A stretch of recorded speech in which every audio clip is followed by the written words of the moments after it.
a World War II mystery, the HMS Royal Sovereign.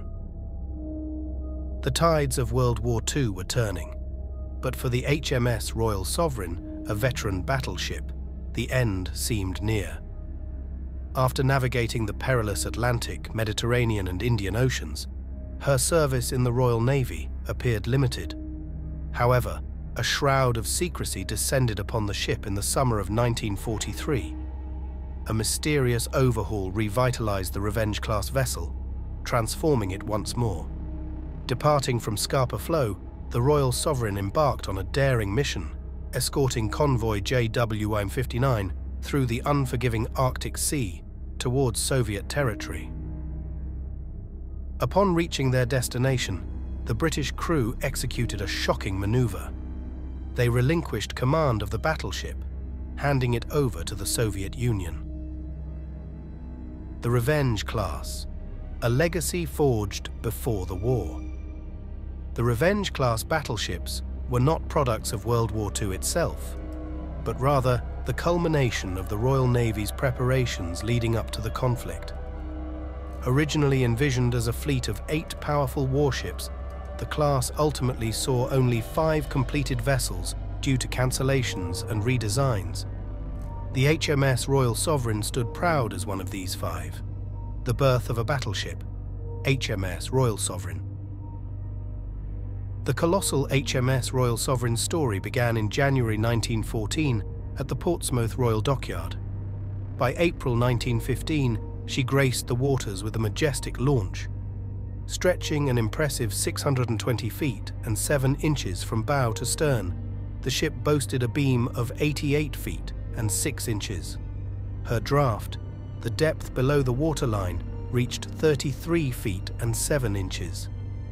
Designed for heavy seas, the Royal Sovereign had a calculated displacement of 27,790 long tons when empty. When fully loaded and armed for battle, this figure swelled to over 31,000 long tons. Commissioned in May 1916, the Royal Sovereign was eager to serve. However, just 3 weeks later, a strategic decision kept her in port at Scapa Flow.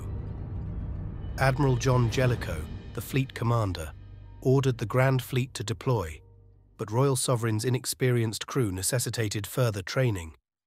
This unfortunate delay caused the ship to miss the Battle of Jutland, the largest naval clash of World War I. Undeterred, the Royal Sovereign underwent a rapid training program to join the Grand Fleet and bolster their numbers against the German High Seas Fleet. Frustrated encounters. The Grand Fleet's shadowboxing. By mid-August 1916, the Grand Fleet set sail with the intention of intercepting the German High Seas Fleet venturing into the southern North Sea. However, a series of communication blunders and tactical errors on August 19th prevented Admiral Jellicoe from engaging the German fleet before it retreated back to port. The operation also saw the loss of 2 light cruisers to German U-boats. Fearing heavy losses from submarines and mines, Jellicoe, with the Admiralty's approval, adopted a more cautious approach. The Grand Fleet would only be deployed if the German fleet posed a direct threat of invasion, or if a clear advantage presented itself. This strategy remained in place until April 1918. The German High Seas Fleet, maintaining radio silence to avoid detection by British codebreakers, Room 40, launched a surprise attack on Allied convoys sailing to Norway. This time, the new Grand Fleet commander, Admiral David Beatty, was left unaware of the approaching enemy due to the Germans' communication blackout. Frustrated pursuit and a glimpse of power. The veil of secrecy surrounding the German attack was finally lifted due to a stroke of bad luck. A German battlecruiser, the SMS Moltke, accidentally revealed their position by breaking radio silence. This alerted the British, and Admiral Beatty scrambled the Grand Fleet, including the Royal Sovereign, in hot pursuit.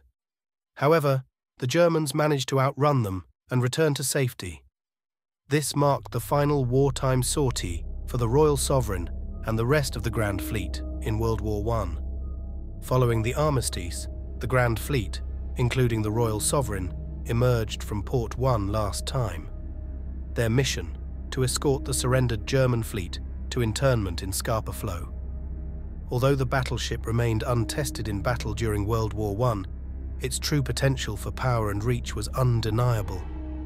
The engine of a Titan 4 mighty Parsons steam turbines, generating a staggering 40,000 shaft horsepower, formed the heart of the Royal Sovereign's propulsion system.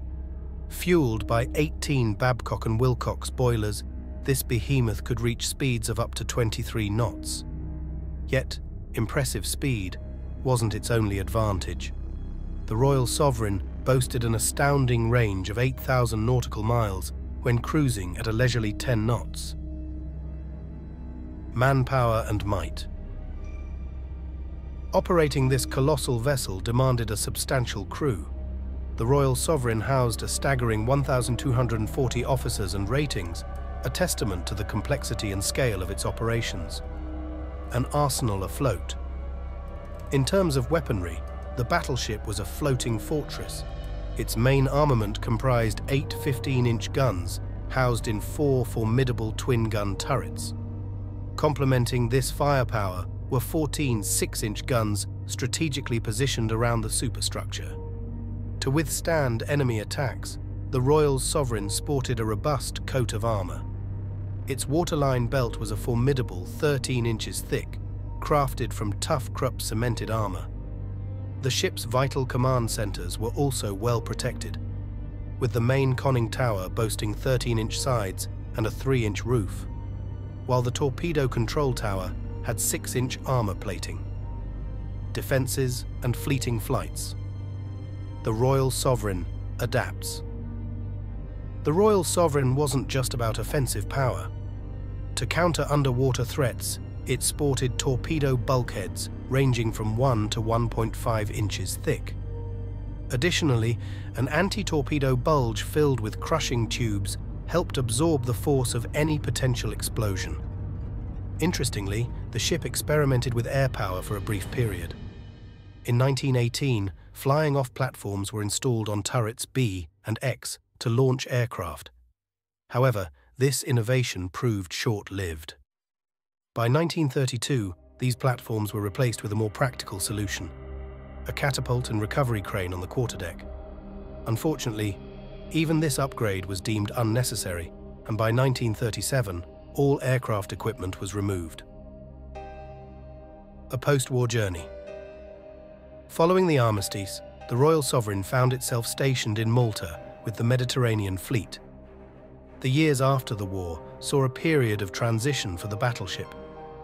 In 1919, the Royal Marines Detachment disembarked for exercises, while the ship itself underwent maintenance in dry dock at Invergordon. Demobilization efforts also saw a reduction in crew size by around 500 men.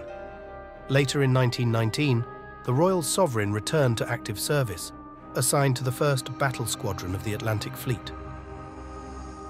1920 brought a deployment to the eastern Mediterranean alongside its sister ship, Resolution. Here, they became embroiled in the conflicts arising from the crumbling Ottoman Empire, aiding Greece and assisting white Russian refugees fleeing the communist forces, the interwar years and looming conflict. The Washington Naval Treaty of 1922 forced a reduction in the Royal Navy's battleship fleet. While the Royal Sovereign remained with the Atlantic Fleet until 1926, it saw a major refit in 1929 before joining the Mediterranean Fleet. Unlike many of its contemporaries, the Royal Sovereign, along with its Revenge-class brethren, received minimal modernization before World War II. The only significant upgrades were to its anti-aircraft defenses just before the German invasion of Poland. As tensions escalated in 1939, the Royal Navy consolidated its forces. The Royal Sovereign joined other ships at Invergordon and became part of the home fleet under Admiral Charles Forbes. Plans to send the Revenge-class battleships to Asia to counter Japanese expansion were scrapped due to delays in building new battleships, desperately needed for the imminent war. Into the maelstrom. On the eve of World War II, The Royal Sovereign patrolled the icy waters of the Greenland-Iceland United Kingdom Gap, vigilantly searching for any German merchant ships attempting to escape back home. As September 1939 plunged the world into war, the Royal Sovereign became part of the 2nd Battle Squadron of the Home Fleet. Its role shifted to guarding North Atlantic convoys from Halifax, Nova Scotia, protecting vital lifelines between North America and Britain. The year 1940 saw a change of scenery for the Royal Sovereign. It joined the Mediterranean Fleet, stationed in Alexandria alongside battleships like Warspite, Malaya, and Valiant, all under Admiral Andrew Cunningham's command. The summer of 1940 saw the Royal Sovereign, alongside its sister ship HMS Royal, escorting crucial convoys from Alexandria to the besieged island of Malta. A frustrating encounter, the Battle of Calabria. Fate, however, seemed determined to keep the Royal Sovereign out of the spotlight. On June 28, 1940, a sighting of Italian destroyers near Zakynthos led to a split in the British force. Admiral John Tovey, commanding the faster 7th Cruiser Squadron, sped ahead in pursuit. Due to her slower speed, the Royal Sovereign was left behind. Though she arrived in time for the Battle of Calabria, her limitations became painfully clear. The swifter Italian battleships easily outran the Royal Sovereign, leaving her a spectator on the vast ocean stage as her companions engaged the enemy. Tense encounters and shifting duties. Mid-August 1940 brought another tense moment. While traversing the Red Sea, the Royal Sovereign faced an attack from the Italian submarine Galileo Ferraris. Fortunately, the Italian attempt proved unsuccessful. Later that month, the battleship returned to its familiar duty of protecting convoys in the Atlantic. However, the strategic landscape was shifting. In May 1941, the Admiralty devised a plan to establish a powerful fleet in Singapore. This force, intended to counter potential Japanese aggression in Southeast Asia, included the Royal Sovereign and its Revenge-class sisters, Revenge, Ramillies, and Resolution.